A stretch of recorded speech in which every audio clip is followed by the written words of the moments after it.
Hello, I'm Rick Barclay and I'm with Piano Clubhouse, and today we're going to learn another 80s tune that was very popular during the day. It's called Open Arms by Journey, one of my favorite groups when I was a kid growing up.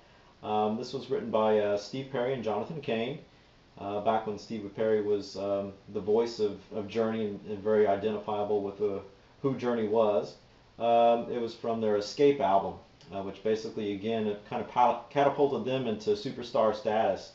And this was a very popular ballad that really just kind of, again, identified them and pushed them into superstar status. So it was a favorite piano piece that pianists, during that day would always learn. Very popular one, and I was no exception. So let's dig into it. It's in the key of D. So the scale is this: D, E, F sharp, G, A, B, C sharp, D. And you walk it back down.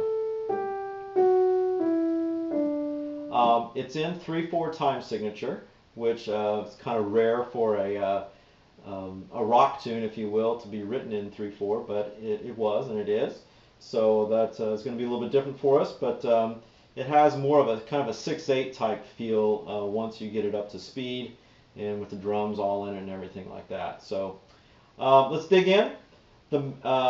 The opening is actually the piano opens up with doing the melodic line that eventually the vocalist sings, that Steve Perry sings.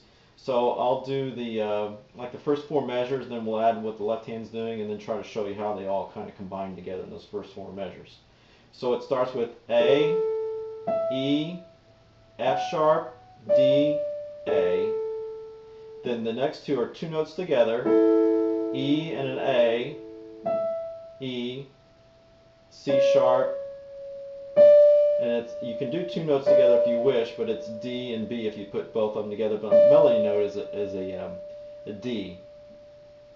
Do that again. So it's A, E, F sharp, D, A. Then these 2 together, E and A, E up an octave, C sharp, D. Okay, the left hand part is basically arpeggiating the D triad. So D, F sharp, A, and D.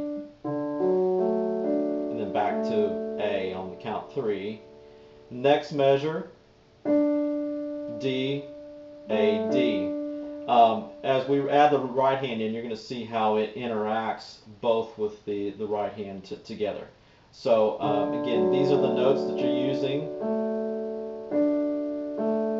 in those 2 measures. Then the third measure is a C sharp, E, A, C sharp, E. And you notice the fingering I was using, I did a crossover. And you are going to use pedal in this. We'll try to explain the pedal as we go. So that would basically hold them down as you're doing the right hand melodic line. So we're outlining basically an A triad that is over a C sharp bass note. So they call it an A over C sharp. And then the 4th measure is basically doing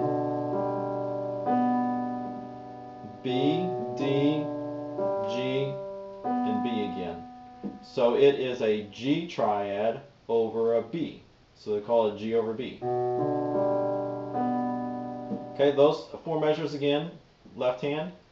1 and 2 and 3, 1 and 2 and 3, 1 and 2 and 3, 1 and 2, 3. Okay, now this is how it all kind of goes together. We'll do it slow. I'll talk about each thing as it interacts. So the first measure. Okay, so notice how at this juncture, that's when those 2 notes go together. Prior to that, we've had, moving notes, if you will, while this is holding. Notice how that rocked back, and then we played the melody note up there. So notice how, again, there's interaction rocking back and forth between the 2 hands. All right, those 2 measures again. So the left hand is kind of like filling up the space, if you will. Then here's the 3rd measure.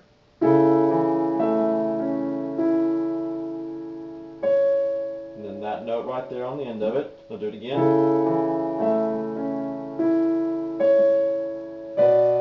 here's the G over B. Okay? All together one more time.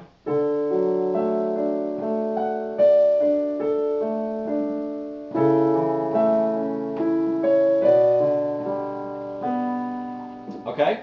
So now we're on to the fifth measure.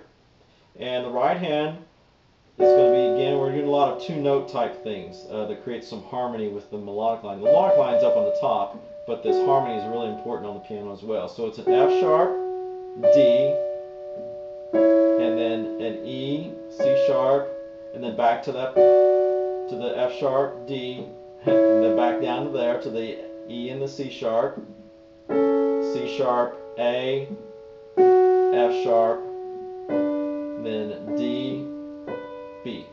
Okay, so let me do that again, and let me kind of play it in rhythm. It's 1, 2, 3, and 1, 2, 3, 1, 2, 3, 1. And then you would hit that, and this is just basically kind of a filler type note.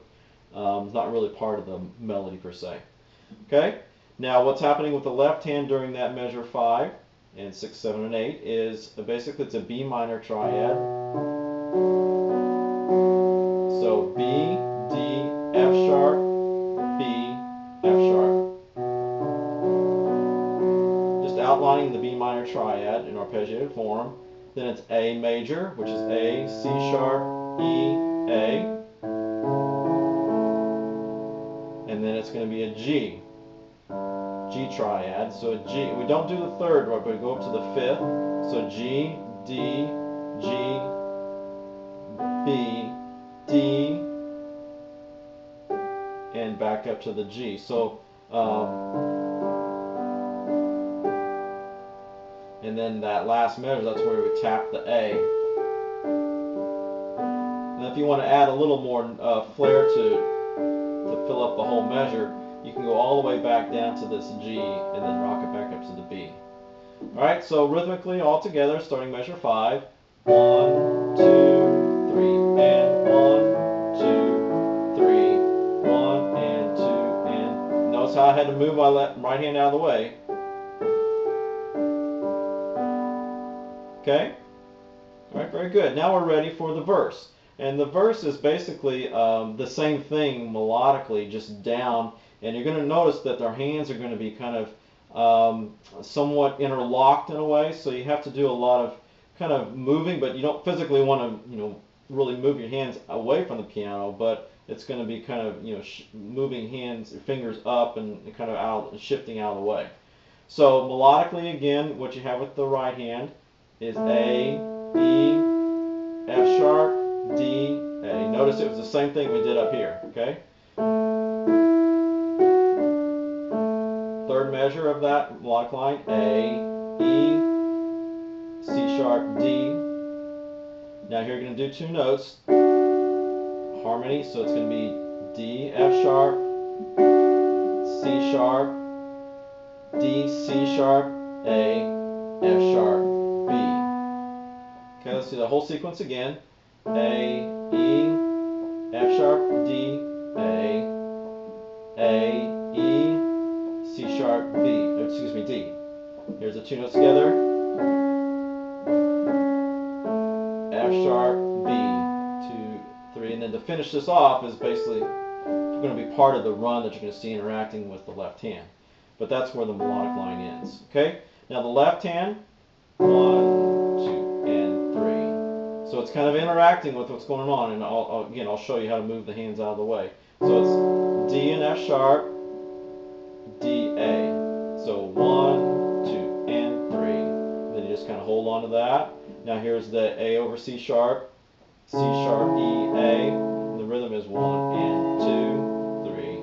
Okay, and then you're going to have basically just a G over B. So the B in the bass and the G, very simple, not even really a triad or anything, but when you mix it with the other note, then it becomes a 3-note chord.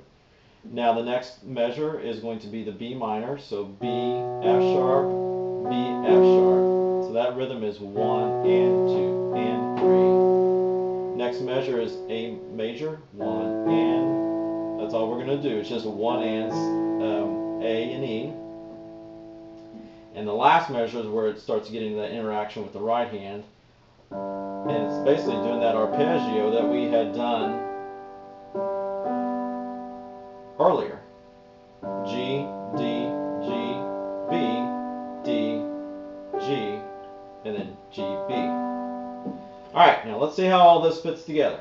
So we got, so notice how I'm automatically getting my right hand out of the way because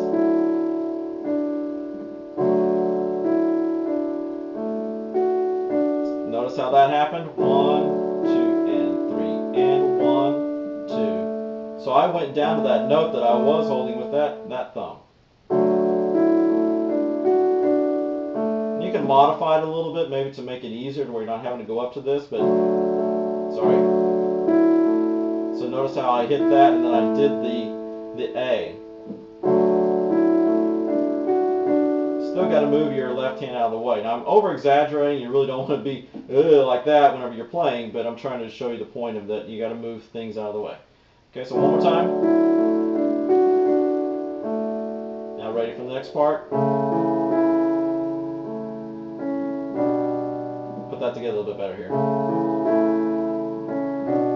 And if you wanted to, you can add that other tone that I didn't show you a while ago. You can add the D, so you can help fill it up a little bit more. Now here's the B minor. Sorry. And I'm just kind of pulsating, adding other little elements to it that isn't originally there to help fill it up, since you'd be by yourself playing the piano. And I hear, and you have to basically get out of the way. And notice how I hit that one note, and I let my left hand play the other ones that I was showing you. You can do it with the right hand. So either way, it doesn't matter. So now let's do that whole opening sequence there. 2, 3, 1, 2, 3, and again, I've kind of modified rhythms a little bit each time.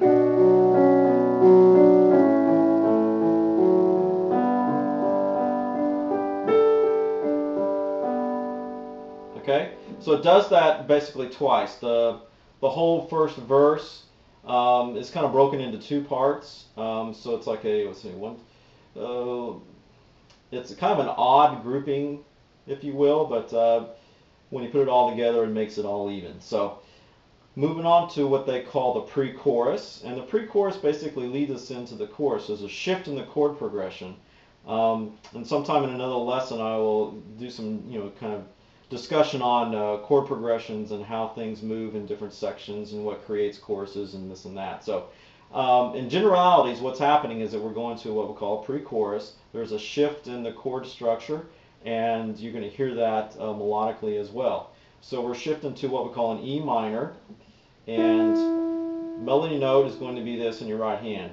1, 2, 3, and 1, and. Okay, notice a real quick little 16th note type rhythm there. So E, E, D, E, B. E, and then here's two notes together, D and F sharp, E, D, B.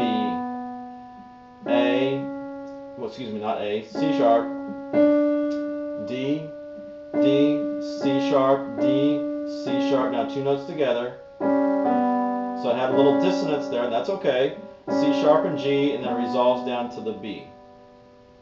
And then the rest of this is basically going to be chords that helps anticipate, and then we have this pickup into the chorus and payoff. Okay, so let me do that again. When I get to the chords, I'll explain those. So 1, 2, 3, and 1, 2, 3, and 1, 2, 3, B. C sharp now.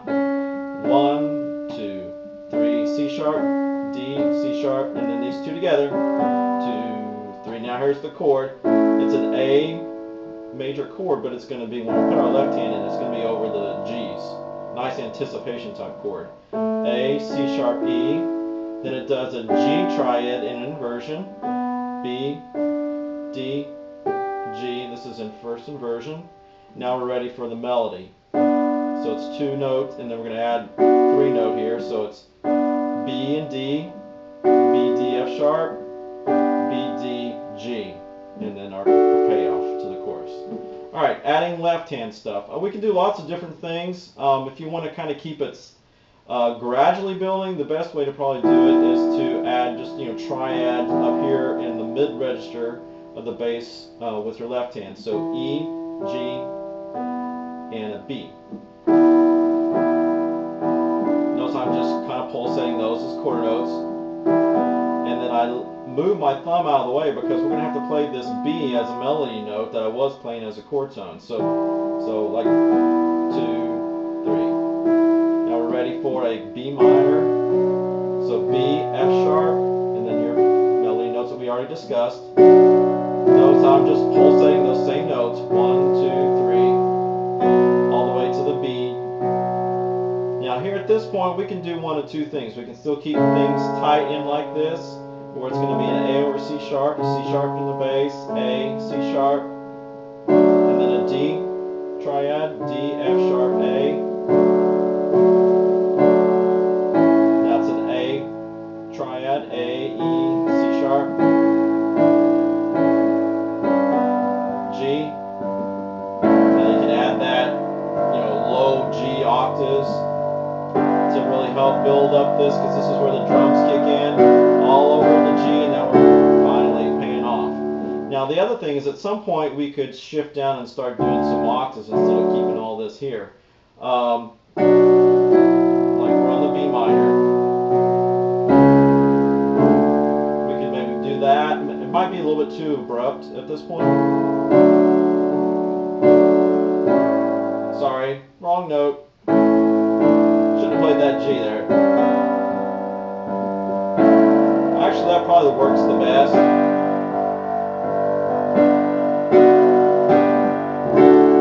Now you're ready for the chorus.